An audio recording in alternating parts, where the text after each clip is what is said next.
Všetko, čo si človek dokáže v mysli predstaviť, môže aj zrealizovať.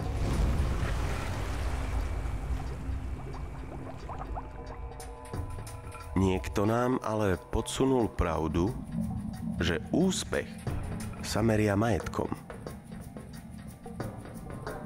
A tak sa spustil nekonečný príbeh v honbe za bohatstvom.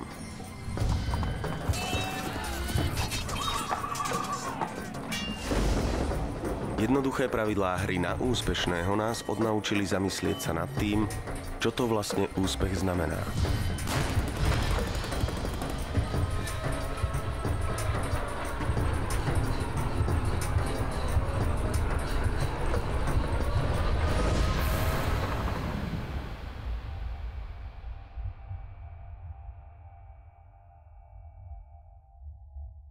V obchodoch s knižkou a IKAR.sk